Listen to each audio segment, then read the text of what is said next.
Welcome to Better Health Guy Blogcasts, empowering your better health. And now, here's Scott, your Better Health Guy.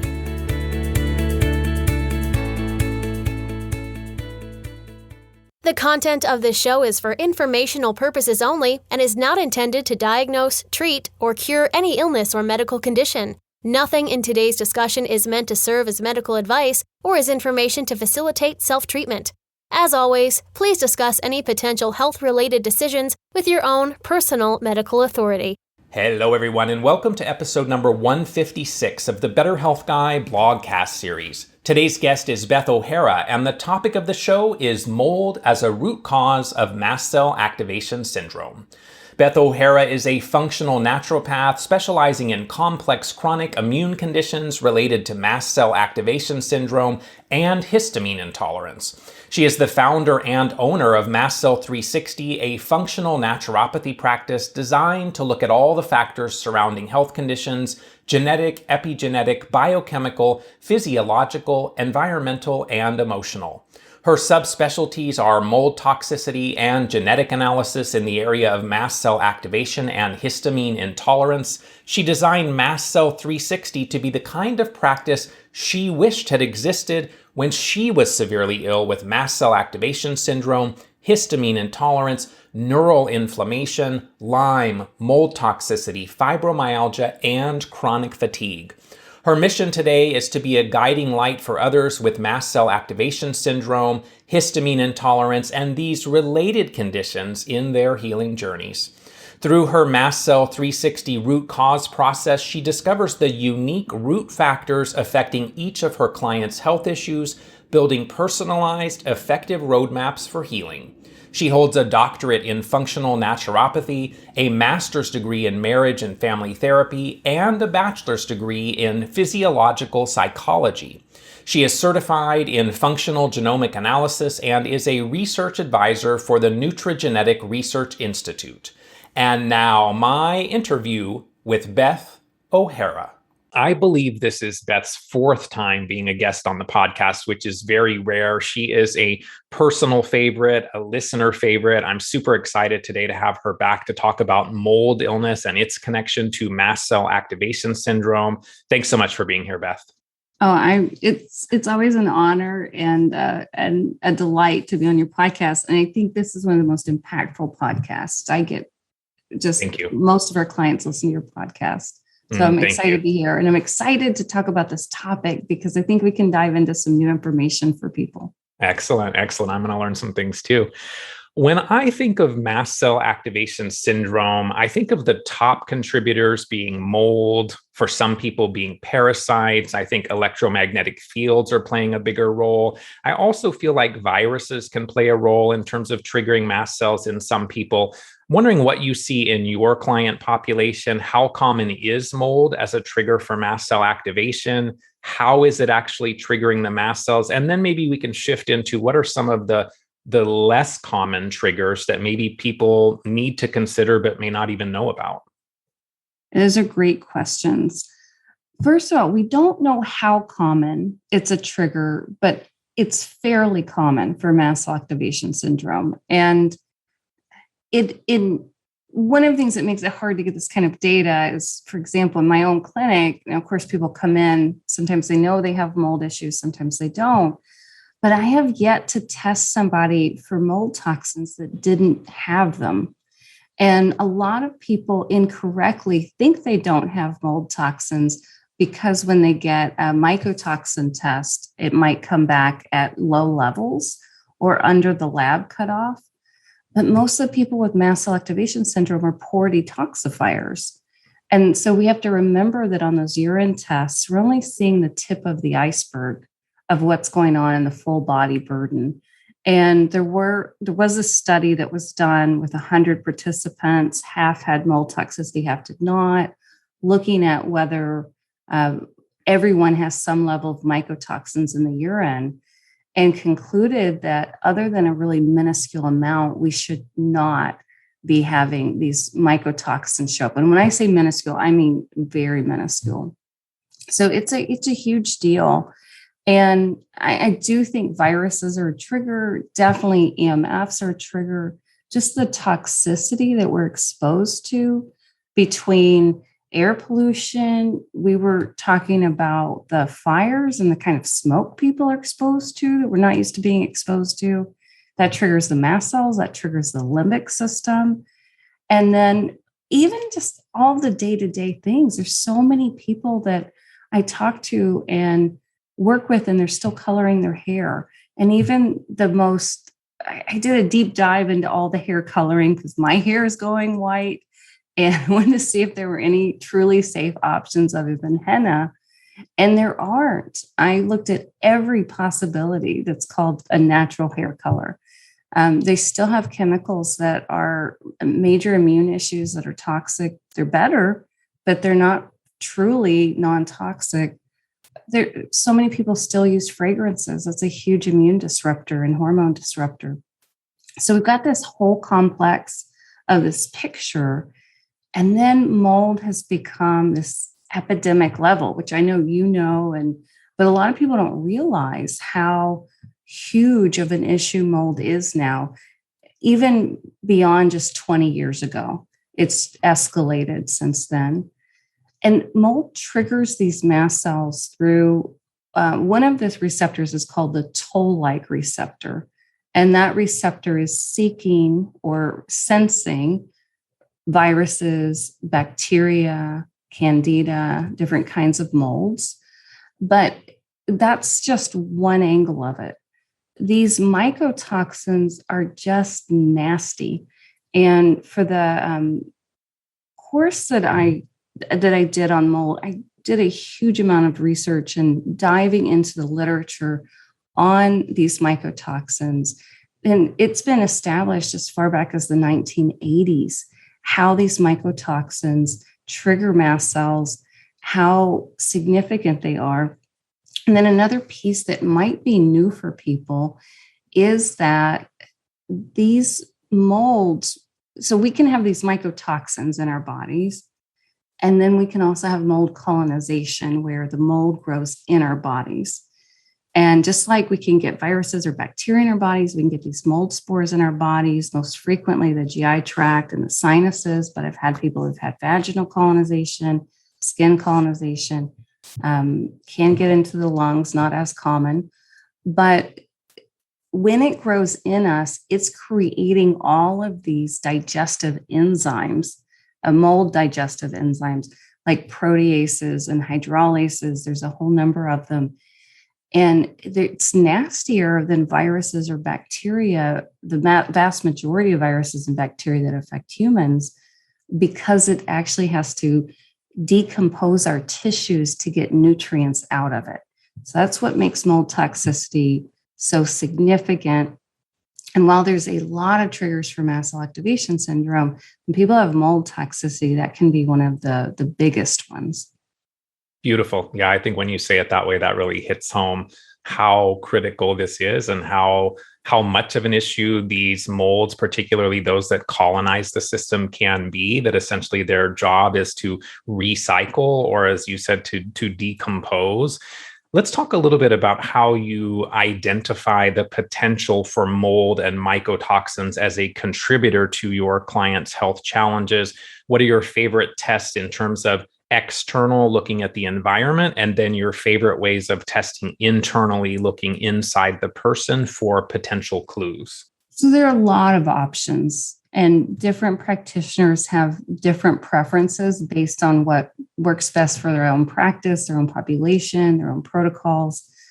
So my own personal favorites are to do both the real-time and the Great Plains urine mycotoxin test. There are some other ones. Some people really like the other ones. Those are the two that I found the most helpful in my own practice. And in those urine tests, it can help if people do just a really gentle provocation where if they can tolerate it, not everybody with mast cell activation syndrome can tolerate glutathione, but even like a few sprinkles of some kind of S-acetylglutathione or liposomal glutathione, sometimes a little harder for sensitive people, but if they can do just a little of that, you don't have to get into these high doses in the sensitive population. We're just trying to get some of those toxins out of the tissues into the bloodstream so it shows up on the urine. That's one option, but people don't have to use that. They can do some sweating if they tolerate sweating with a hot bath, a shower. Not everybody tolerates that. So I have some of my super sensitive people just do some manual, really gentle lymphatic drainage. And the trick to that is to stay on the surface level and just slide the skin. There's lots of videos on YouTube on how to do lymphatic drainage. That's the combo that I like to use in the practice in terms of that internal testing. There are ways of testing antibodies, but what makes it hard for me with my protocols is I don't know what the actual levels are in the body at this point in time. Have we totally cleared it, or have we cleared it, but the antibodies are still there? So I find the urine testing the most helpful for what I'm doing.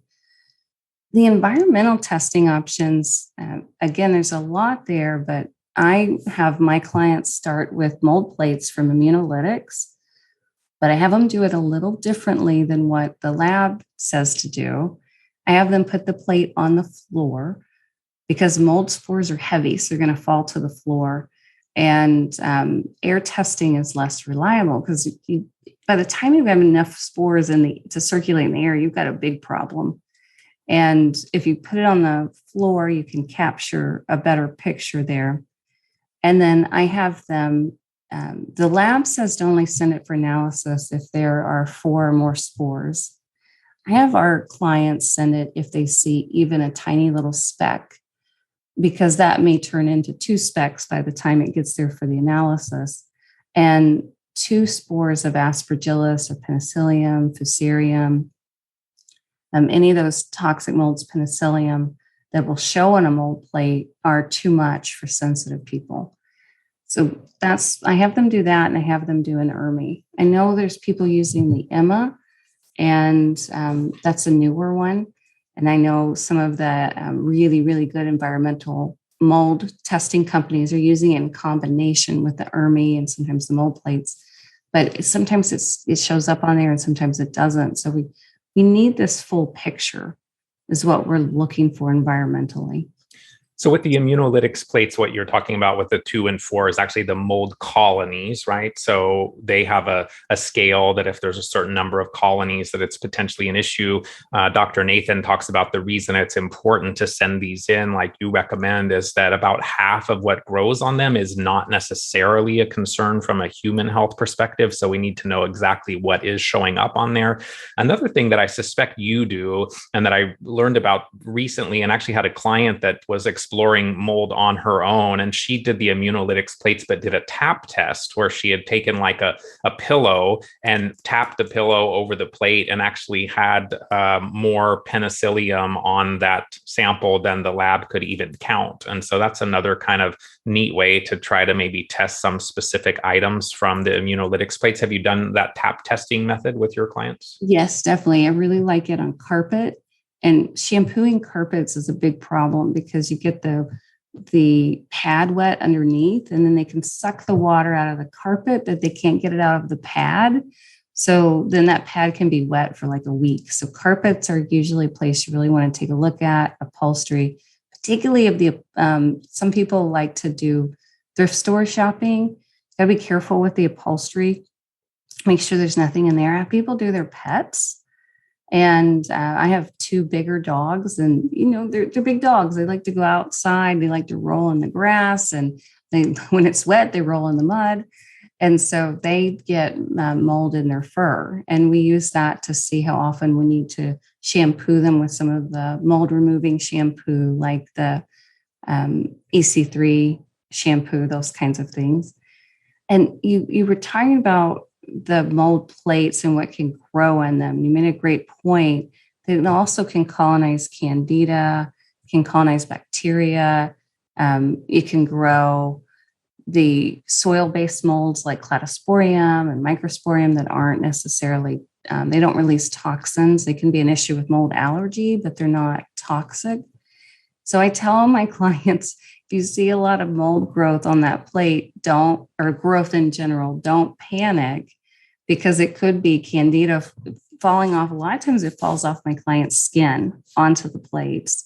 It could be some bacteria. It could be the soil-based molds from kids running in and out with, shoes on in the house. We try to take our shoes off when we come in the house, but you definitely want to know what's on that plate. And Immunolytics has great analysis. The other thing on the other end of that spectrum is that these types of plates, as much as I also think they're a good adjunct to the ERMI, I don't think they're a replacement for the ERMI, and I don't think that's what you're suggesting either. But there are some molds like Stachybotrys, for example, that are really critical that we aren't going to find commonly on these types of plates. My understanding is the growth medium in the plates doesn't really support the growth of Stachybotrys. And so it's another clue, but it's not always going to show the full picture.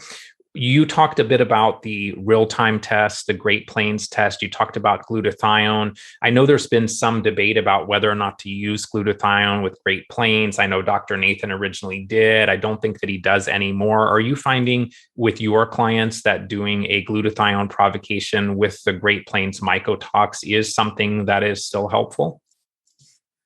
It's hard to say. So I do ask them if they can tolerate it to do it before real time and not do it before Great Plains. So if they're running both, I have them do Great Plains, do some kind of sweating or lymphatic drainage, what they can tolerate, and then go on and do some glutathione if they can and do the real time. I've had people who got confused and they got it backwards and they ended up doing the glutathione for the Great Plains and not the real time. With the way I look at it in terms of I'm just looking for patterns across time and how these levels are changing. I haven't found it make a huge difference here, but I try to follow what the labs are saying is the best protocol. And do you recommend that your clients stop the consumption of moldy foods before the sample collection, or do you think it's better for them to stay in their normal routine? So I have them stay in their normal routine. But it's also a little interesting in this practice because the majority of our clients do a low histamine diet as well. And that doesn't help everybody with mast cell issues, but it helps a lot because histamine is a trigger for mast cells. And so if you do a low histamine diet, you're going to be off of most of the moldy foods anyway. You're taking out your ferments, you're not doing leftovers, you're not doing cheese. They're not doing peanut butter, these kinds of things that tend to have mold in them. There was also a study that looked at whether molds in foods were increasing urine mycotoxin levels, and they had people eat a lot of foods with mold. So they did a pre-test. Then they had them eat a whole lot of foods that were moldy, considered moldy foods, cheeses and peanut butter and leftovers and the ferments and all of this. And they didn't find increased levels. They actually found the levels went down a little bit. And that made me wonder if the fat tissue was storing more of the mycotoxins faster with that consumption. So I think there's a lot there we still don't know. If somebody has, outside of the testing in general, though, if somebody has mold allergy, that's a really good time to make sure to stop the moldy foods. And for people that are interested in that study, I believe it was in the Townsend letter. And so you can find that. It was done in collaboration with Great Plains and Dr. Neil Nathan, if I remember correctly. In terms of patterns of which environments you ultimately find are the contributors to your client's illness when we're talking about mold, do you find it's more the home or the workplace, or do you find some clients where their home was actually really good, their workplace was really good, and it was some other place that maybe took longer to figure out that really was not suspected initially? Yes, it's been a whole combination. It's a home is where people think about the most because that's where they are the most amount of time. But for people who work a 40-hour work week or more, that's a lot of time in a workplace. I have had people who their homes were clean and it was at the workplace. Surprisingly, some of the worst workplaces have been hospitals. And that's quite a concern for me and for a lot of people and for my clients who were hospital workers. Another place that's a big contributor are schools. And schools close up for usually the holiday seasons, they close up for the summer, and then they will turn off all of the climate control. So you get those humidity levels building. I've had a number of kids who were getting exposure at their schools. And sometimes churches, I've had people who their exposure was at church. I've had people who finally tracked down their ongoing exposures because they were just, they weren't getting anywhere. They were just stuck and so sensitive, tracked it down that it was the parents' house they were going to every Sunday for dinner. So we've got to think about these things. And it's not that we can't ever have some exposure, but while we're healing, if we can get out of the exposure, it greatly accelerates the healing process. If somebody has daily exposure, it's almost impossible to get well. And that's a hard conversation to have with people. But that if people don't have the bandwidth or the funds to do anything else, I tell them, get out of the mold exposure, whatever that takes, so that your body can start to move forward. Now I can have some exposures and I can be okay, but I can't do long-term exposures. I love that you mentioned schools, because I actually think that schools are probably worse than most homes and most workplaces. Sadly, I've seen a lot of teenaged people that were recovered from Lyme and mold and were doing really well, and then went off to college and had really serious relapses, had, mold growing on the curtains in their dorm, or, or in the classrooms, oftentimes in basements, things like that. And so unfortunately, I agree, schools are definitely one to be concerned about. What are some of the key factors that you think have created this perfect storm for mold toxicity? Well, I like to go to the people who are, on the ground doing the environmental mold detection. So one of my favorite people besides you to pick their brains is Jeff Bookout, and he's an environmental mold specialist. And he's really great with the understanding the level of mold that affects really sensitive people that most mold inspectors are going to completely miss. And when I've talked with him about this, and he's been in this field for a long time, so he's seen this change over time. What he shared with me was that the first big change were the building code changes. We had building code changes in the 1970s, and then again around 2000 to make the houses more energy efficient. So by sealing them better, so we're not losing all this heat and we're not having to use all these resources to just, heat the attic. And what happened there, and that was great for environmental improvement, environmental impact. But what happened there was that we started sealing in. When you seal in the air, you seal in the humidity, you seal in the moisture. So there's higher humidity in walls than there used to be. And anytime you have humidity over about 50%, there are mold spores there, you're going to get mold growth. It just can draw the moisture out of the air. It doesn't have to be straight water. So that was one factor. And then another factor has been starting to use things like fungicidal paints, which also seem like a great idea. But there is a psychologist whose work I love named Claire Graves. And one of his famous quotes was, "When we solve one problem, we create new problems." And so the fungicidal paints were solving some problems, same with the building codes, creating new problems. And with these fungicidal paints, they seem to be killing off some of the weaker molds like cladosporium, microsporium, things like this, the mildews. But they're not strong enough for the Stachybotrys, the mucor, the aspergillus, the penicillium. So what's happening is you don't see it growing on the surface, but you're sealing it in behind the paint surface. Then the third big change, and I think this is why, if we look back, and I talk to my colleagues who've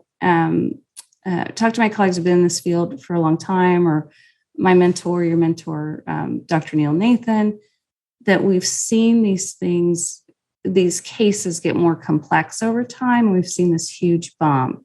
He's talked about seeing this huge bump in cases of mold toxicity and the complexity of it, particularly in the last 10 to 15 years. And even when I started over 10 years ago, the cases have gotten more complex. They've gotten more challenging. People are way more sensitive than even 10 years ago. And when we think back to that, well, that's when we started bringing Wi-Fi routers into our houses. Wi-Fi devices jumped. We started getting smart homes.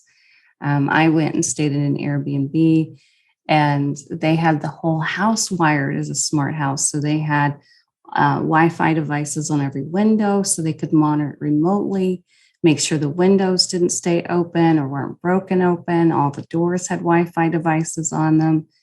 And it was too much for me. I actually really struggled staying in the house. I spent my whole trip on the lanai out by the pool. But, we've got smart refrigerators and thermostats and all these things. The Wi-Fi, what seems to be happening, and I know Dr. Klinghart's talked about this, Jeff Bookhout has noticed this on his own, a lot of people have noticed this, that the mold seems to be somehow threatened by the Wi-Fi. It doesn't understand or doesn't know how to register that other than it's a threat. And in that, it grows, when mold is threatened, we know that it grows faster and it produces more toxins. And sometimes it produces even more toxic toxins as a defense or survival strategy. And one of the questions I've wondered about is, okay, so if we see that happening environmentally, is that also impacting the mold colonization in our bodies? And I don't think anybody has an answer to that yet. And I hope we can get some studies on this, both environmentally and internally.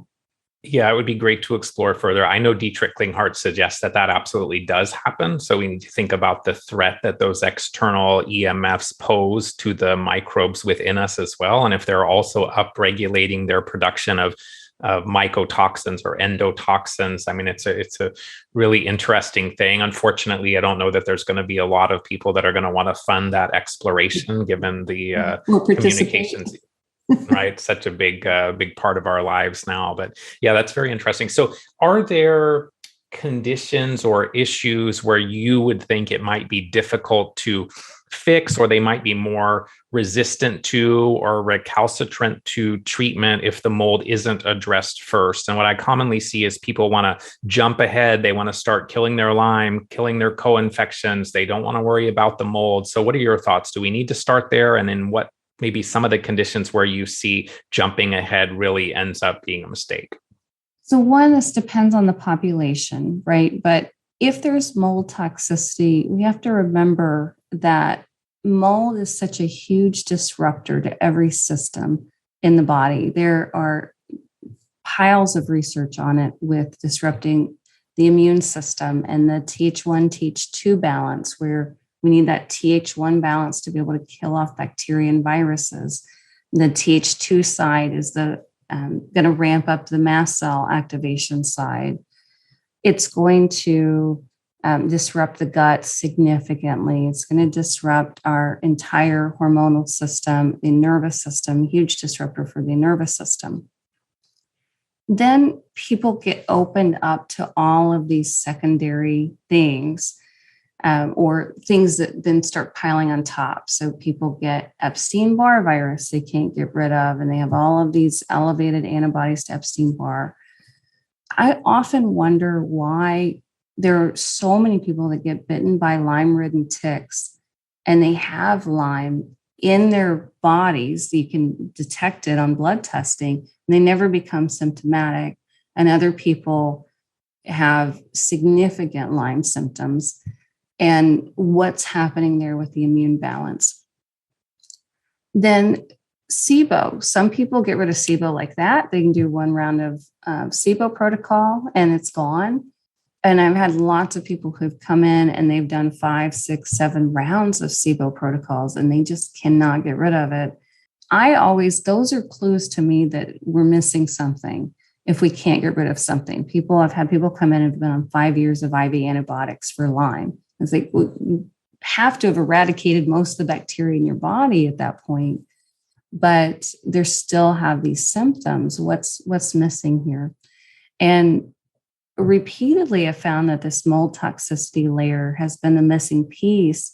Either it hasn't been looked at or it was discounted because, understandably, A lot of times people look at the levels on those lab tests, and if they look low, they say, oh, mold toxicity is not an issue. And I've had a lot of people come in with these tests and said, I was told mold's not an issue. And I say, well, wait a minute. I'm going to disagree here. And then we go through and we address this mold layer. And all of a sudden, the immune system starts kicking in. They get on the other side of it, and they can get rid of the SIBO finally. They can start getting their hormones back in balance. They can clear the Epstein-Barr. I have yet, this may change in the future, but I've yet to have somebody who got on the other side of the mold protocol and had to do something specific at that point for Epstein-Barr. And again, that may change, but that's just my practice so far. With Lyme, I've found that in the practice, the population I see, about 30 to 40% of people actually clear Lyme on their own as they go through the mold protocol. And that was true for me as well. I had Lyme and Bartonella, Babesia on top of mold toxicity and SIBO, all these other things, and Epstein-Barr. And my body cleared the Epstein-Barr and the Lyme and the co-infections. I actually never had to treat it. But other people, if they they are still symptomatic, you get on the other side of the mold issue and you don't have this, it's like this wrecking ball hitting you in the face every day. And you get on the other side of that, you get this wrecking ball out of the way, then the immune balance can start to be restored, because we need that immune balance to kill these things off, like Lyme and Epstein-Barr. Other things that you asked about, we do want to keep people comfortable as we go along. And a lot of times I'll work with people to help restore their sleep to the level we can get it. They may not get it fully fixed, but what can we do to help them sleep again? And that may mean relying on a lot of supports in the meantime. What can we do to get the hormones somewhat in balance, knowing that it's going to keep being this moving target until you get that wrecking ball out of the way? Absolutely got to work on the mast cells. There are some things like the heme dysregulation that we've dove into previously on podcasts. And that many times people have to start working on that and calming that down before they can go a whole lot forward. But it won't go away until you get rid of what's causing it underneath, which a lot of time is mold. Sometimes it's Lyme or metals. Another big factor for people with mold toxicity are the salicylates. Not everybody has salicylate intolerance, but if they do, they generally have a lot of trouble with plant foods, especially colorful foods like berries and broccoli. These things are really high salicylate. They have trouble with herbal supplements. And there are some ways that we can support that. So I know that's kind of a long, drawn out answer, but hopefully that hit what you were going after. No, it's fantastic. And it shows the complexity of this, and also reinforces why it's important to explore that wrecking ball or the mold piece early on. I want to dig a little more into salicylates. I mean, we hear about mast cell activation, histamine. I think many people are becoming more aware of that. The salicylate intolerance piece, though, is a little less commonly discussed. I feel like it's another piece, kind of like hypercoagulation, that just isn't discussed a lot, and maybe is a player for some people, and for those people where it is a player, can be a big player. So why is it that we think certain people are intolerant to salicylates? I know aspirin is maybe another clue. If someone takes an aspirin and they react to it, that's high in salicylates.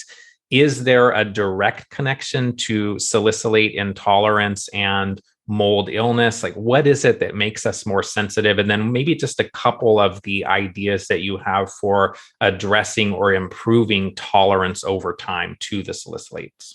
I would say my practice are very sensitive people. I don't get the people with mold toxicity who can take 6 charcoals a day. That's not who comes in the door. So I always have to preface it by this is who I'm seeing. And in the population I'm seeing, I don't keep stats, but I'd say maybe about 25, 30% of people, maybe 20, are salicylate intolerant. And what can be going on there is salicylates are dependent on three major pathways that are detox pathways. One is glucuronidation, and we did a whole podcast on that as well. And glucuronidation is the primary phase 2 liver detox pathway for the majority of mycotoxins. A lot of times glutathione is used, but glutathione isn't a heavy hitter in the phase 2 for molds. It will draw the toxins out of the tissues for phase 1. But think about how mycotoxins are going to be hogging up all of those enzymes that we need for this breakdown to happen. And another one is sulfation. And oftentimes you can get a clue into how that's working by looking at people's cholesterol levels and then their hormone levels, because cholesterol has to be sulfated to be converted into pregnenolone, and then down that hormonal cascade has to be sulfated to get converted to bile. So if we don't have enough of the sulfation enzymes to be able to do that, then we'll start to get some elevations in cholesterol. So that's a common pattern I'll see with people with some salicylate intolerance. Doesn't mean if cholesterol is high, people have salicylate issues. It's just saying that if people have salicylate issues, they're more likely to have some elevation there if that pathway, that sulfation pathway, is affected. Then glycine is another factor for salicylates in the amino acid conjugation. And mold toxins do use some of all of those. So that's that connection with mold. There are probably a lot of other biochemical connections that I just don't know about, or maybe haven't even been studied yet. And why do some people get salicylate intolerance and some don't? It may be genetic factors. It may be what else is happening in their body that's affecting that. And people then, well, some of the symptoms people can get are significant ear ringing when they have salicylates. It'll come and go, as opposed to when the tinnitus, the ear ringing, is that vagal irritation, then it'll usually be a little more steady, but it'll really kick up when they have something like aspirin, or they have berries, or they have herbs. Most herbs other than parsley and cilantro are very high in salicylates, things like rosemary and basil and so on. Now, salicylates aren't bad. They have great protective factors in our bodies. And the reason aspirin works is because salicylates are pain relieving. But we can hit this threshold where we can't clear it. It can cause rashes. It can cause diarrhea. It can cause trouble breathing, tightness in the chest, asthma kind of symptoms. One of the ways to work with this that a lot of people can easily start, even if they're very sensitive, is to do bicarbonates, things like sodium and potassium bicarbonate. Sodium bicarbonate is baking soda. So if somebody doesn't have high blood pressure, can do baking soda on an empty stomach. Bicarbonates help support these pathways that calm it down. They also support mast cells and some of the inflammation that gets triggered by the salicylates. Salicylates can trigger mast cells. They can do Epsom salt foot soaks. And I have people who are really, really sensitive. They usually start way too high. And salicylates and oxalates often go together because they also use some of the similar pathways. Oxalates need that sulfation. So Epsom salts are magnesium sulfate. And that sulfate is going to help break down the salicylates. It's also going to help push oxalates out of the body. So you've got to go slow. You don't want to push the oxalates too fast. So I have people actually start with a teaspoon in a foot soak. Many people start with a cup. And that, if somebody's sensitive, can send them over the edge. It can be way too much. And charcoal actually binds salicylates. So even if somebody's sensitive, they could start with some little sprinkles of charcoal if they tolerate it. So much gold in just that last answer. I mean, that was fantastic. So things then like Alka-Seltzer Gold or trisalts even could also be helpful. It sounds like calcium D-glucarate potentially. In fact, the one glucuronidation assist formula that I know you formulated is one of my all-time favorites. Looking at maybe molybdenum for supporting sulfation. And then you talked about the importance of supporting all of these phase 2 pathways using glycine. I mean, so many things in there that can be really helpful for people. And it sounds like it really is kind of the bucket overflowing, and that if mold is a major piece, if the mycotoxins are consuming a lot of our phase 2 detoxification capacity, that if we can start to address the mold, the mycotoxins, create some buffer in the bucket, that we then, just by doing that, oftentimes can become less sensitive to the salicylates or be able to process them better, correct? Exactly. If you get rid of, I always think about if you get rid of the wrecking ball, a lot of things are going to improve. I did want to just briefly touch on, I love the glucuronidation assist formula, but it's not the best for people who are salicylate intolerant because it has things like pterostilbene, and that's going to be higher salicylate. It has the rosemary. So with people who are salicylate intolerant, I break those things out for them. Dandelion roots, low salicylate, calcium D-glucarate, and astaxanthin. Actually, a client had started that on her own and noticed benefits with astaxanthin. I think the point you just made is another pearl that people should think about is oftentimes in more sensitive people, it's better to start with single ingredient products, not use these combinations initially. So totally agree. For me, that product is great, but for other people, it may be something that maybe is a later in the journey type tool rather than starting with it earlier. You've done a lot of work in the realm of genetics, in the realm of Bob Miller's work. I know you're certified in that realm as well. How much of a role do we think genes actually play in mold and mast cell versus our environment, environmental toxicants now essentially being negative epigenetic triggers that lead to unhealthy gene expression? So can we blame it on the genes, or is it really more the epigenetic influencers? Can I say yes? Yes to all of the above. I think it's a combination because we're all getting hit by these toxins and these chemicals, but some of us are the canaries in the coal mine. And that's definitely me. And that's the majority of the people that I work with, where what's happening environmentally is hitting us first, hitting us harder. So what somebody might be able to do, Glade plugins and fragrance, just perfumes and deodorants and all the fragrance in their shampoo, and it may not catch up with them for 20 years. And that becomes maybe a cancer issue for them or some other major hormonal or immune dysregulation issue. But for those of us who are the canaries in the coal mine, it gets us right away. We're the people who we walk in. If I walk into a house and they have a Glade plug-in, I can calm my system now and be okay for a short amount of time, but I can't be in there long term. So again, if I stay in the Airbnb and they have the Glade plugins, first thing I do is go unplug them all and stick them in a drawer. And why is that? I think there is a genetic factor to it.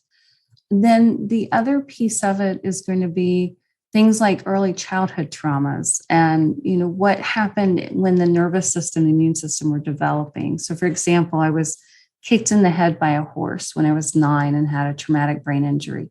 It was quite significant, not just the physical injury, but the ongoing neurological piece of it. I've had to work a lot on the PTSD of it.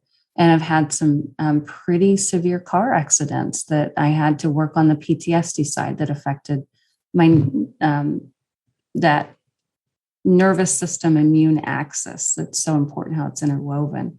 So I do think there are a lot of genes that are important. I think it's much bigger than we really realize.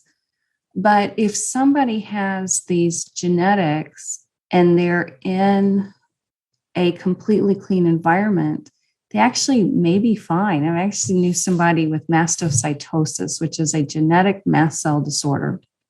And it's one of the more severe mast cell disorders. She's the only person with mastocytosis I had ever met that did not have to do medications, but she lived out in the country away from any farms. So there were no pesticide spraying. She grew her own food. She had no EMFs in her home. She didn't bring in new clothes with formaldehyde, those kinds of things. She was chemical free. And so that shifted her genetic expression. She did huge amounts of meditation and nervous system type work. And we can always think about what also has a positive effect on our genetics. And I have a significant amount of mast cell genetic variants and detox genetic variants. So I work on how do I improve the expression side of it. So I'm going to put a plug in here for you because I do think that your nervous system reboot course is fantastic. I took it when you first rolled it out. Now it seems like maybe it was a couple of years ago when that first came out. And I think it's great that really gets into all of the tools that you can use to work on the nervous system. And I do think that setting the stage for healing requires calming down the nervous system. This is another one of those things. Just like mold is a wrecking ball, so is being in sympathetic dominance and keeping the nervous system constantly in a hypervigilant, overreactive type state. I'll put the link to that in the show notes, but I think that's a great resource for people. We talk a lot about mycotoxins as a major factor, a major contributor to poor health. Many people talk about heavy metals. My personal observation and opinion is that chemicals and pesticides are probably more of an issue than heavy metals for many people. Maybe some of that's because we think about metals, and so we have binders and we do chlorella, we do other things maybe that are helping there. But it doesn't seem to me like there's been as much focus on the incorporation of detoxification strategies for chemicals and pesticides and things of that nature. I'm wondering if you find the chemical pesticide detoxification something that's important in working with your client population. That's a great question. And before I dive in there, thank you for the plug on the course. And I just wanted to share briefly why that's so critical, because it's easy to think, I'm not stressed or I don't have nervous system issues. But I have yet to meet somebody who didn't have some kind of limbic or vagal dysregulation, who has chronic health issues. And there are mast cells at every nerve ending, and the immune system and the nervous system are interwoven. Also, the nervous system, the state of the nervous system is going to govern whether our body will allow us to detox. And if people are sensitive, it's absolutely critical. It's at least 50% of the healing process. So I 100% resonate with that as well. I mean, limbic system, vagal nerve, those were all areas that I needed to do a lot of work. And I think we need to do ongoing work, right? That work is never done. It becomes part of our daily routine, lifestyle, just kind of maintaining the state of our nervous system with all the things we deal with every day. Absolutely. And it's more than just finding a meditation video on YouTube. And I have a lot of people come in and they're like, well, I'm doing these binaural beats on YouTube and I do this breathing practice and I go to yoga. I'm like, that is great. Absolutely keep doing those. But in what we're doing and where you want to go, we specifically have to work on that limbic and that vagal nerve. And there's very particular programs that help with that. But general yoga, breathing practices, your general breathing practices or videos on YouTube aren't going to reboot it. So I just want to really encourage people. That's often a missing piece. Going to the chemical and pesticide, I do check everyone for pesticide and different types of chemicals in their system. I like using the Great Plains, the GPL tox. And what I'm looking for is how much exposure are they getting, particularly through the air, the water, and their lifestyle. So the first thing I always do is how do we get rid of the triggers? And I had somebody who she had a very, very high level of acrolein, which is quite toxic, and it comes from burning things. So I don't work with very many smokers, but people who are smokers will have high levels of that. But we figured out for her, she wasn't a smoker. It was coming from her wood burning stove. Then I started realizing these other high levels of acrolein that I was seeing on the West Coast were coming from these fires that people were exposed to the smoke all summer long. And there's so much that shows up in our water. I've even had people come in from Austria and the Netherlands and all kinds of European countries where they work hard to have clean public water. And there is no clean public water anymore. It's, they're still having, even in those European countries, these chemicals show up for them. So having a really good water filter, having a really good, some air filtration for most people is very helpful for their health, something that's easy to overlook. And then we recheck and see where those levels are. And if they're, a lot of times they'll clear out if people are drinking enough water, because these are water soluble. They're not fat solubles like the mold toxins or the heavy metals. So they often will clear on their own. If not, things like humic and fulvic acid can help. And those are nice binders for those. We have known for many years that mold is a small part of the toxic soup that's found in water damaged buildings. Testing for mold, I think, has really become kind of a surrogate marker for water damaged building sickness rather than mold illness. And so I think there's become a little bit of a focus on mold illness, but what we really are looking at is something much bigger than that. And so more recently, there has been the suggestion that mold and mycotoxins may represent a smaller piece of the puzzle than we originally thought, and that a bacteria called Actinomycetes maybe is playing a significant role. And so I'm wondering, do you have your clients test for actinos? How commonly do you find them? And do you maybe have some clients where mold doesn't appear to be an issue, but maybe the water damaged building kind of presented more with this bacterial overgrowth? And then if that is present, does that change your treatment approach at all? And I'm really glad you asked this. It's a great question. And it's something that we're not really talking about again. So we focus on mold because that's easier to test for. But when we've got water damaged building, we have all kinds of other stuff growing in the environment too. We've got bacteria that can produce different types of toxins that can be just as toxic. And I do have my clients do environmental mold tests for Actinomycetes as well. So I have them do both the ERMI for the mold and add on the Actinomycetes. I have had a few cases where I just intuitively knew somebody had mold exposure in their home because of how stuck they were and sensitive and nothing was working. And they'd had mold inspectors come out. This person had had 3 different mold inspectors come out, had ran mold plates, nothing had shown up, had run 2 ERMI tests, nothing had shown up. And I, on a hunch, said, let's look at this Actinomycetes. So this was the first time I'd looked at it about 3 years ago. And it showed up on there, on the Actinomycetes. And that only grows in water damage. So if there's water damage that's going to grow the Actinomycetes, there's also mold. You're just not picking it up on those tests. And it was found to be under the carpet. And that's why the mold wasn't showing up, because the spores were all under the carpet. So I think that is helpful. I don't know of any way to test our bodies yet for these biotoxins from the Actinomycetes. I'd love to know if anybody does know how to do that. But I've found that what we're doing for the mold toxicity seems to clear it in people. And it doesn't change the protocol going forward, but it helps us locate the environmental issues for sure. I'm going to throw out several questions now around cell danger response and then just let you kind of run with it for a couple of minutes. And so wondering, what have you observed in regards to the cell danger response in your clients? Or the majority of your clients stuck in one of the cell danger response phases like CDR1? Is there something specific that you do to kind of move them through those stages or phases of the cell danger response?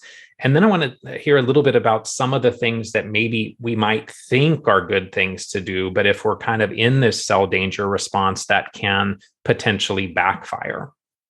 Yeah. So I know your listeners are familiar with the cell danger response because you've done some great podcasts on this. And for anybody who that might be new, just very briefly, and this will only barely scratch the surface, but cell danger response is a biochemical process our bodies go through when we've crossed a threshold of what our bodies can keep up with from a toxic burden, from a viral or bacterial or pathogen burden, or chronic stress, trauma, or injury. Any of those can push us into this, what's called cell danger response. And then we get this whole cascade of biochemical changes. So it actually changes our methylation process.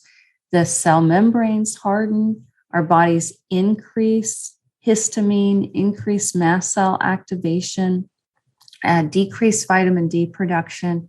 And all of that's actually protective.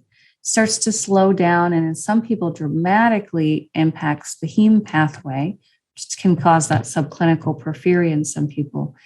But we have to remember that this was a survival mechanism. The cell membranes harden to keep viruses and bacteria from getting in and infecting the cells. It's keeping somebody alive. And with the sensitive population, people are stuck in that cell danger response. So what's happening with these sensitivities, or where people just can't seem to detox, if we can't detox, if we're a poor detoxifier, that's also protective. Our bodies want to put the toxins into the tissues so they're not circulating in the bloodstream. Another thing that happens is this heavy metal sequestering into the tissues, again, so it's not circulating. So that's where we get these heavy metals building. And the vast majority of people I work with, I don't know that I maybe worked with less than 10 people that weren't stuck in cell danger response. But how to support them, first of all, is we actually have to communicate down to the cellular level that the body is safe again to start to turn these pathways back on and be able to detox. And that may sound bizarre, like, well, how do you do that? Well, one of the biggest ways that you do that is you get out of toxic exposures, you get out of toxic relationships and situations, and then you get out of anything else that might be harmful to you. You get out of the chemical exposures. That's why I look for the chemicals, because if we can get the chemical load down, then it's going to help the body feel safer. And our bodies are monitoring, our nervous system and our mast cells are monitoring everything we come into contact with. So every molecule of air that we breathe in and chemicals that we breathe in, every piece of food that we eat, all of that's being sensed and monitored.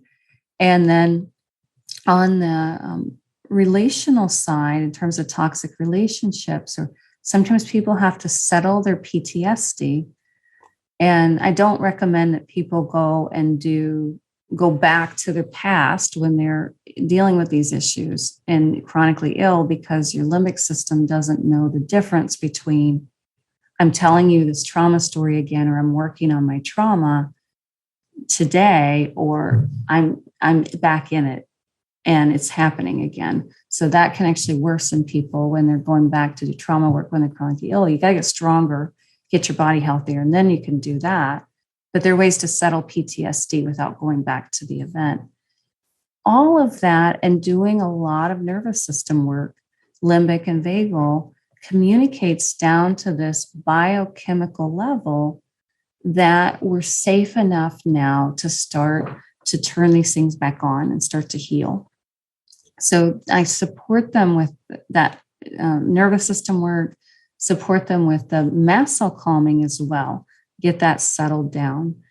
Then you asked what may not be a good option or can backfire. So this is where some people do just great with things like methyl B12 and methylfolate, and they feel amazing. They feel really good with phosphatidylcholine. But other people, if they're stuck in that cell danger response, even little bits of methylfolate, methyl B12 can backfire, because we're pushing against where they are in that cell danger response. We're trying to turn that methylation process back on before the body is ready. Some people do terribly with phosphatidylcholine early in. And that can be because you're trying to soften the cell membrane and push the toxins off the cell membrane while your body is intentionally hardening that to protect you. And same thing with trying to do, some people do fine with heavy metal detox, but some people it's terrible. And one of the first things when I was chronically ill, somebody tried for me was a heavy metal chelation, IV chelation. And it made sense, and it was what she knew to do, and it worked for so many other people. But I felt like I had acid coming out of every pore. It was one of the worst experiences of my life, and it went on for 2 weeks. And that, again, is because I had too much toxin load. I couldn't handle it. I just couldn't handle anything else being dumped into my bloodstream. So that's why this order of operations is so important, to be really thinking about what order we're doing things in, why we're doing them, and the right timing. And it's where I have a lot of people, they come in, they're like, why aren't we doing CoQ10 yet? And that's the mitochondria support. Like, well, we're not ready. You're not there yet. So we're going to get to that down the road, but it may backfire. And that said, as practitioners, and I know it's the same for you, we have to either err on being too cautious or too aggressive. And in this population that I work with, and you work with a lot of sensitive people, I'm going to always err on being a little more cautious than to take the risk of setting somebody back for a couple months because we pushed too hard, or we pushed against this. Yeah. And I think, to your point, what we're sometimes doing is we're taking our human brain and we're trying to outsmart the innate intelligence of the body, right? The body is doing what it knows to do to protect us at that point in time, and we're trying to do exactly the opposite. And that's where we get into these problems. And so I like your approach of being very sensitive, being very cautious in this realm. Even things like the limbic system work with DNRS, that's another area I think it's really important for people to understand. Certainly there are some people early on that benefit from doing some DNRS so that they can tolerate more supplements, other interventions. But the real gains that you get from something like DNRS, that program is still built on a platform of environmental awareness. It is not the case that Annie Hopper would say, well, if you're living in a moldy house, just start doing DNRS and don't worry about your mold, right? Her program is built on the fact that you are doing other things to make the environment also supportive of your healing. I think, sadly, that's one of the places where the DNRS message has gotten a little confused in the community, where people think that, oh, she's just saying if I just do DNRS, everything's going to be fine and I don't need to do other things like fix the mold in your environment. And that's not the case. So I think that's an important piece for people to understand. So you've created this 8-step approach to mold that includes identifying the mycotoxins through testing, the nervous system support, low histamine, potentially low lectin diets, improving elimination with a focus on hydration, addressing constipation, supporting the mast cells, using these targeted binders, while we're also supporting detoxification, and then potentially incorporating tools for colonization and biofilms later in the process. So let's talk about some of these areas. Do you find that people need to calm the nervous system, tonify the vagus nerve, start the limbic system work to increase tolerance to your treatment, knowing that the bulk of that work, like we just talked about, really still has to be done on this environmental awareness platform? And what are maybe some of the clues that you look for to suggest that a client really would benefit from work in this area? What are some of your favorite tools beyond maybe DNRS? I do recommend that all of my clients do some nervous system work, limbic and vagal. And I love, for the limbic side, either DNRS or Gupta program. And then on the vagal side, there's so many options. And that's the thing, is to hone that to what works for people. And that's what I built in that nervous system course, as a roadmap people can step themselves through and go, okay, I have this many nervous system symptoms. I need a limbic program, and I need this many vagal programs, and so on. But what I'm looking for is sensitivities. Are there food sensitivities? A lot of people think that these food sensitivities are immunoglobulins or histamines or things like that. And those may be in there. But a lot of our food sensitivities are the nervous system just getting hypervigilant. And then because they're mast cells at every nerve ending, the nervous system is constantly communicating the mast cells back to the nervous system, and they fire off of each other. So look for sensitivities to that, to chemicals. I look for things like somebody who is going to startle if, you stood behind them and said, hey, are they going to jump a little bit? There's all kinds of clues, like how the uvula, if the soft palate will go up and down when somebody says, ah, ah, ah, ah. And then there are clues that I look for when I'm on with them. And I'm looking for things like the tone of their voice and how constricted is their throat or relaxed, how soft are their eyes, how soft is their face. A lot of people are quite tense and rigid. And that's an indication of the nervous system, or they talk with their throat is really tight and like this. And so I look for any of that, because as the nervous system changes, you get these very visual clues in somebody, and auditory clues about their voice. How do they move? How are they talking about things? How anxious are they about starting things that are quite easy and slow and simple? And then this 8-step approach, if somebody's sensitive, this order is so critical. I just really want to encourage people. So many of my clients come in, they're like, when am I going to start binders? When am I going to start detoxing? And I want people they usually come in flaring, and they're pretty intense in their symptoms. So when you start detoxing, you're going to get some ups and downs. I don't want people having ups and downs when they're already at the top of what they can handle. Just want to bring this down a few notches with the nervous system work and the mast cell supports. I'm looking for it to come down to a level where then the up and down waves with the detox is much easier for them and more tolerable.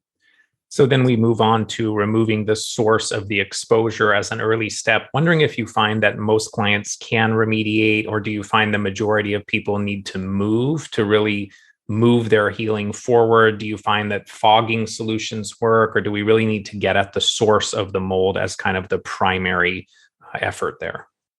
It's a great question. And it's very easy for people to become, I'm going to say, traumatized with the environmental mold. I mean, our home is supposed to be our place of safety. And then we find out, oh, it's not safe. But I do find in my practice, about 99% of people can remediate. It's rare that somebody moves. And usually the only time they move would be if they're in an apartment building and the management's not going to do anything to improve that environment for them, or they live in an older home or it's just the extent of the mold is so much, it's going to cost more to remediate than to move. That makes sense to move. But most people remediate. All right. So then let's talk about the next piece here, which is a low histamine, low lectin diet trial. I think many people are familiar with low histamine to reduce inflammation. That can really help with symptoms. What are some of the maybe more commonly missed high histamine foods? And then in your experience with your clients, how much of a role do lectins really play? So histamines are one. I almost hate to say this, but most of the histamine lists online have a lot of errors in them. They say things like, well, walnuts are fine, but walnuts are histamine liberators. Or they'll allow fresh fish, but fresh fish, if it's been sitting in the meat counter, is one of the highest histamine foods you can get. There's actually something called scromboid poisoning that is histamine poisoning that comes from fish that has been sitting for too long. And fish that has to be frozen on the boat. So that's a common one. I never order fish at a restaurant unless my histamine bucket's quite low and I'm going to take about 10 to 12 DAOs. Then I might have fish or seafood at a restaurant.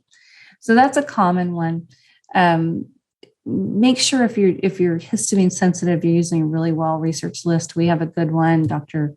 Janice Joneja is really good. There's a list called the SIGHI list, SIGHI. It's a Swiss list. Healing Histamine, really good information there. Those are great sources. Other commonly missed are leftovers. People don't realize how quickly histamine builds in leftovers and food from the bacteria. Beef and bison are generally aged if you can get them unaged and frozen after slaughter. But the meat in general is a big one for people. People are probably commonly aware of things like the strawberries, the pineapple, and so on. Then the lectins, that I think plays a bigger role than most people realize, but a lot of people are not interested in tackling it. And just working on lower histamine for some people is enough. So when I'm working with people, I'm taking into account all kinds of factors, including what's their lifestyle? How many kids are they cooking for? What can they take on right now? And lectins are plant proteins that are going to be in the types of fruits and vegetables that are found naturally, that were found in North America. These are your nightshades, like your tomatoes, your peppers, your potatoes, your beans and legumes, squashes, pumpkin. These all have lectins. Most of the grains, quinoa is a seed, but also wheat, corn, rice. White rice is lower, but brown rice. It can definitely play a role when we have cardiovascular issues, autoimmunity, GI issues. So I might encourage somebody to do a low lectin trial. It's a big deal for me. I get joint burning and pain with lectins. Other people don't notice anything. I don't know exactly outside of that what's what, but we do know those lectins also trigger the toll-like receptor that I talked about before on the mast cells. And I think it's more of an issue in mold toxicity and may improve when people get the mold toxicity handled. So in your steps before we get into binders and more targeted detoxification, we really want to focus on hydration and resolving constipation, both of those so critical. What are your favorite hydration and constipation resolving strategies? It's amazing to me. I ask everyone who comes in the practice, how much water are they drinking? And many of my clients are actually quite health savvy, like your listeners. You know, they know a lot. They're already gluten free. They're already dairy free. Most of them aren't eating corn. And then I'll say, well, how much water are you drinking? And let's say they weigh 140 pounds. And they're getting in about 30 or 40 ounces of water a day. So hydration for me is really filtered, clean, good water. Can be herbal teas, anything that's not caffeinated counts. And half of our body weight in ounces of water. So if somebody weighs 140 pounds, you're looking at 70 ounces of water. That's my big one for the hydration. I would love to be able to use trace mineral drops and things like that, but a lot of my clients don't tolerate those early in. When they do, I think that's a great way of improving hydration. And then later on, when you can address that cell membrane, that's great at helping the hydration actually get into the cells. On the constipation side, that's very common, much more common in the people I work with than loose stools. There's the obvious magnesium can be very helpful. In sensitive people, I actually have them start with magnesium oxide, and I've gotten a lot of flack for that from other practitioners who then were on the same team. And like, why would you do magnesium oxide? It's not absorbed. And the reason that's why. Exactly, that's why, because they're really sensitive and they're not tolerating magnesium getting into their bloodstream. And that's the one magnesium they can tolerate, and it works for constipation. Magnesium citrates higher histamine. So in the mast cell population, some people do fine with it, but I don't tend to use it because it's more likely to be triggering. Things like those vagal nerve stimulations, both from a signaling perspective. I love Brain Tap. It's like Safe and Sound Protocol, the vagal exercises, osteopathic cranial work, any of these things, frequency-specific microcurrent that you got me into. These things can help. And then there's a product called Parasim Plus that's been very helpful for motility. It's fairly simple. There's not a whole lot in it. Doesn't work for salicylate intolerance, but it improves the vagal tone and can help. Those are some of my go-tos, along with the hydration. Fibers can help. There's lots of things people can do. Beautiful. Next step is to stabilize the mast cells before we start getting into binders. And we could do a whole podcast. That's your wheelhouse. But what are some of the maybe top 2 or 3 or 4 interventions that you're finding most consistently helpful for your clients in terms of stabilizing mast cells? Some of my favorites are perilla seed extract, the really good mast cell support. The bicarbonates, like the trisalt you mentioned, or just baking soda if the blood pressure's not high, potassium bicarbonate, that's one of my favorites. And quercetin, if people don't have the salicylate intolerance, I love a form called isoquercitrin because it's 18 times more bioavailable than regular quercetin. And people who are sensitive often will do better on that form because they don't have to take the high amounts. Each capsule is 33 milligrams, but you're getting a great effect.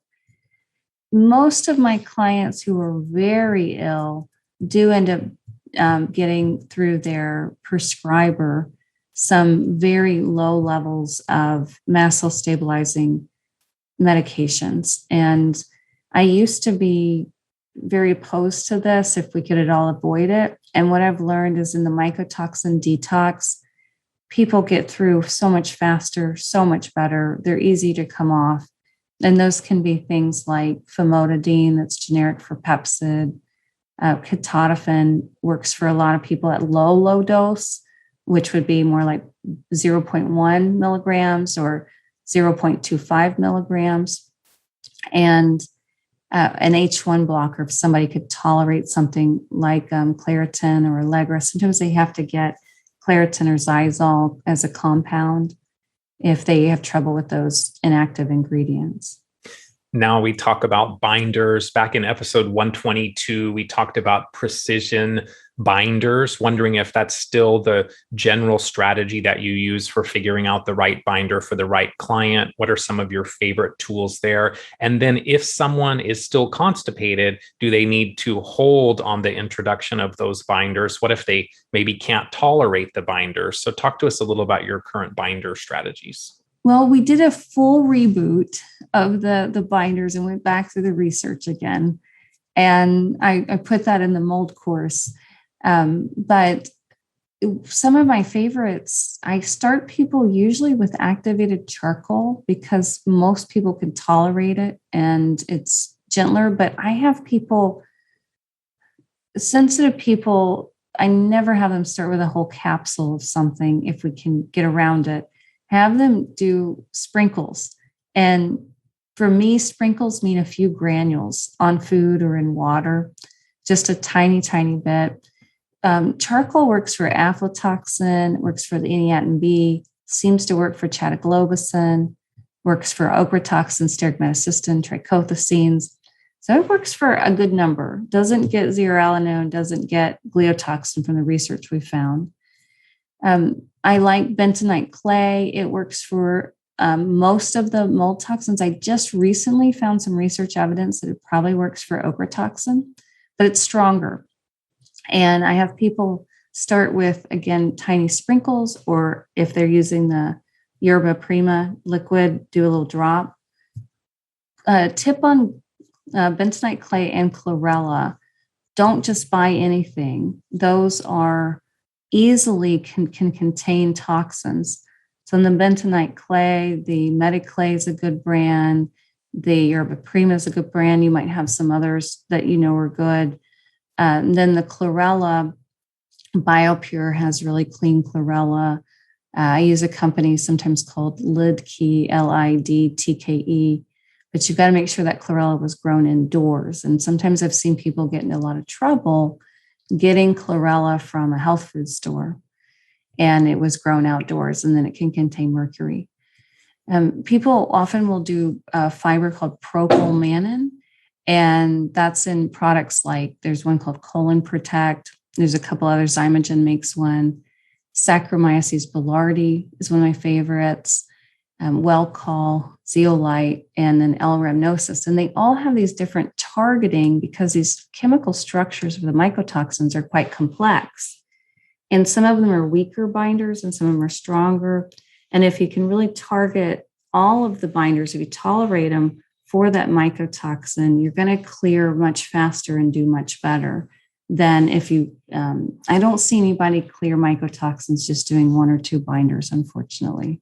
I love that. You can tell your depth of knowledge with the binders is so deep that when you talk about each binder, it's almost like you're talking about your children and their personalities and all of the details. So another area that you get into in your steps then is exploring the phase 2 detoxification pathways, supporting detoxification, opening the drainage pathways to support excretion of toxins, optimizing our inherent ability to detoxify. Talk to us about a few of your favorite tools for supporting detoxification and drainage. More frequently, well, drainage, definitely the lymph supports, things like, and we had you on my Facebook Live, and you talked about so much information on drainage. So people should watch your talk on that, because you're really an expert there. On the drainage, things like some manual lymphatic drainage, movement, castor oil packs, those are all very helpful. And if people can tolerate it, even some massage, but a lot of mast cell people don't do well with massage. In the phase 2 pathways, my favorite supports are the glucuronidation supports. So if somebody, like we talked about before, has salicylate intolerance, we'll do calcium diglucarate, we'll do some dandelion root extract, we'll do some astaxanthin. If they can tolerate it, then the glucuronidation assist, it was formulated for glucuronidation support. And the thing with glucuronidation is some of the herbals upregulate. There's 13 glucuronidation enzymes, and the research showed some of the herbals will upregulate, some will downregulate it. So we picked the herbals that will support upregulation of glucuronidation across the board. And the others, other than what we just mentioned, were rosemary, pterostilbene, and ellagic acid are helpful for that. In our last few minutes together, let's talk a little bit about the colonization and biofilm piece. How do you determine if a client is colonized and potentially needs some support? And then what are your favorite tools for fungal colonization? And then do you always need to get into the biofilms, or do you find that for some people that's not necessary? How do you approach that as well once you've addressed the colonization or while you're addressing colonization? So again, for people who aren't familiar with this term, colonization is where you can breathe in or swallow the spores. They can't even colonize in the ears. I didn't mention that before. Colonize in the vaginal canal where it's actually growing, can grow in the skin. And some ways to figure this out. One is to have people do the microbial organic acid test, or just a full organic acid test, either way. And there are some markers on there for Aspergillus and Fusarium colonization, but that's not fully comprehensive. So it can miss it. It only has a few markers on there that can show that kind of colonization.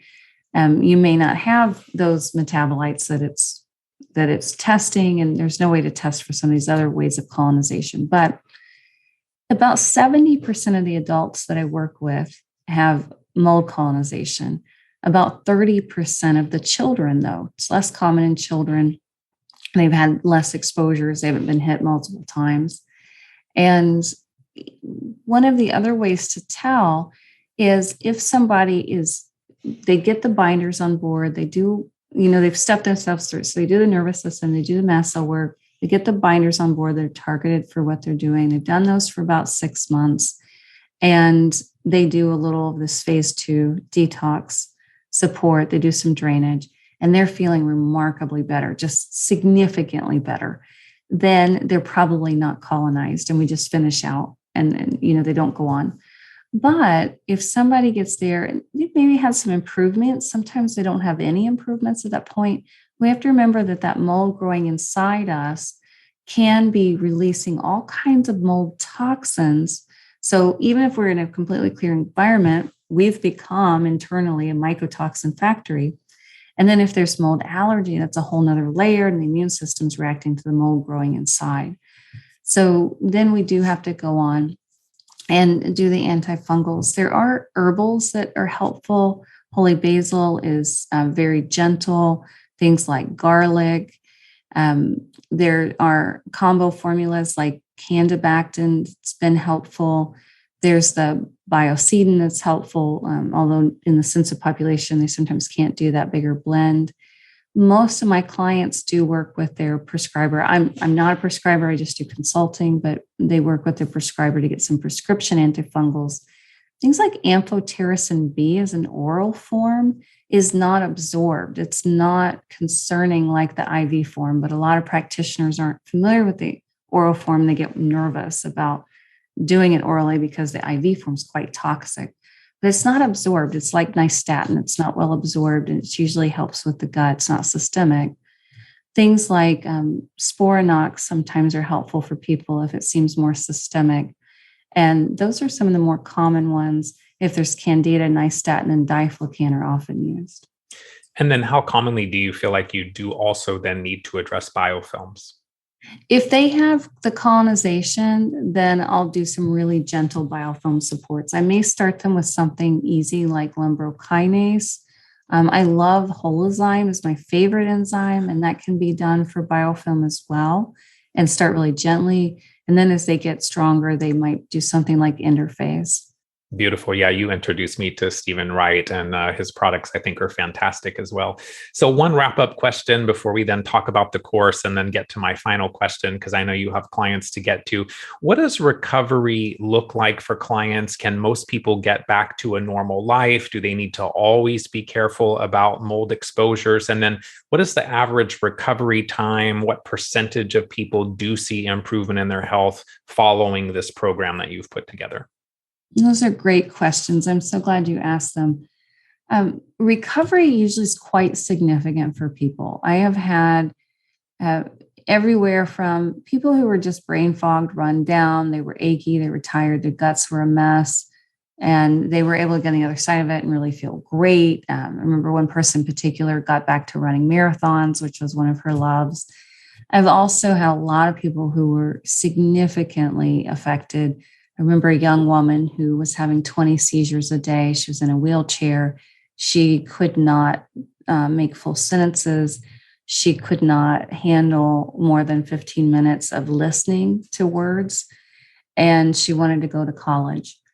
And she was able to get the seizures entirely stopped, out of the wheelchair, speaking, talking, communicating cognitively at her age, which was early 20s, and able to go back to college. So there's a lot that people can do. It's not everything for everybody. Sometimes it's 100% of the puzzle pieces. Sometimes it's 80%. Sometimes people have other things they have to go on and handle, like Lyme, or they may have, I've had this significant neck injury that was affecting my nervous system and my cerebral spinal fluid drainage that I had to get fixed and addressed. So there's others, for some people, other pieces, but it's usually a game changer for people, big game changer. And many people fully recover. I would say, percentage of people that are successful, I'd say the vast majority. I don't keep stats, but the big linchpins on whether people are going to recover aren't actually the program itself. It's usually whether they can get out of environmental mold and they're diligent and they do that. How much do they attend to, and how much do they put into working on their nervous system? And have they had significant traumas, and are they going to do what it takes to calm down the PTSD side of that? I find that those are the big pieces. If people, as far as do people need to be careful about mold exposures, it depends on the mold allergy, and they can use things like LDI. I think you've covered that on here to help with the mold allergy. And then, we don't want to get sick again, but I did have to rent an Airbnb in Florida to get some of my neck issues handled with procedures I had to get down there. I was down there twice and there was mold in there. I was more inflamed after the second trip, but I did fine. I did it, but I'm not going to choose to go someplace that's super wet like that if I don't have to. So many good things in this conversation. This is one I'm definitely going to go back and listen to and take some notes from. This is a tip of the iceberg of all the information you put together in your Mast Cell 360 Precision Mold Masterclass. Super excited about that. I know you have a discount offer for people that are listening to this show, and just want you to tell people a little bit about the course and what they can expect to learn from it. Well, thank you so much. This is one of my children. I worked really on this for about 3 years and laid out step by step what sensitive people with mast cell activation, people who are getting stuck and they're just having trouble detoxing, how to step yourself through step by step in this 8-step process. It's a big course. This is not a little course. It's going to take several weeks to a few months for people to get through. And we had a lot of requests for 2 levels. So we made it in 2 levels. One's the basic level. It's for people who are real beginners. They don't know this stuff. They don't know where to start. They get overwhelmed easily. It's about 4 hours of materials. There's a workbook that you fill out as you go along to help you get your stuff organized. And it teaches you how to customize that program for what you have going on. Then I have an advanced level. That's for more like your listeners, people who are much more savvy. They know some things about themselves. They're looking for a breakthrough. They understand some things about how these pieces work together. They're podcast listeners. They love the summits and things like that. And that has over 9 hours of material, lots of in-depth information, stuff that I've never released, way more detailed than what we went into here today. Also has a workbook to step yourself through. A lot of practitioners also do that course. And we're doing 10% off for your listeners. It's a special for you. And so I believe your coupon code is BetterHealth. My last question, what are some of the key things that you do on a daily basis in support of your own health? Well, I have my frequency-specific microcurrent hooked up right now that you got me involved in. I do something for my nervous system every day. And I do some limbic work, and then I do something for my vagal nerve every day. Might be brain tap, might be safe and sound protocol. One of the biggest things that I've really integrated this year, Scott, is spending some time in nature every day. And I'm blessed to have this beautiful woods behind our home. And I go back there and sit and listen. I'm not just sitting, but I'm listening to nature. And that's deeply calming on a way that some of the other nervous system supports don't actually get to. They do other things. And I'm slowing down. I'm actually, now that the mold course is out, I'm slowing down, and that's helping my health a lot as well, too. Beth, this is such a great conversation. I admire you. I respect you and your work. I just have so much love and appreciation for everything that you do. You really do make a difference in the world and in this population of people that are really struggling with these conditions, to really help minimize their struggle, minimize their suffering, and just really honor and respect you so much. So thank you. Thank you. You make me tear up. You're one of my favorite people, and your podcast has changed my life. So I appreciate you having me on. To learn more about today's guest, visit mastcell360.com. That's mastcell360.com. mastcell360.com. Thanks for listening to today's episode. If you're enjoying the show, please leave a positive rating or review, as doing so will help the show reach a broader audience. To follow me on Facebook, Instagram, Twitter, or MeWe, you can find me there as Better Health Guy. To support the show, please visit betterhealthguy.com/donate. To be added to my newsletter, please visit betterhealthguy.com/newsletters. This and other shows can be found on YouTube, Apple Podcasts, Google Podcasts, Stitcher, and Spotify. Thanks for listening to this Better Health Guy blogcast with Scott, your Better Health Guy. To check out additional shows and learn more about Scott's personal journey to better health, please visit betterhealthguy.com.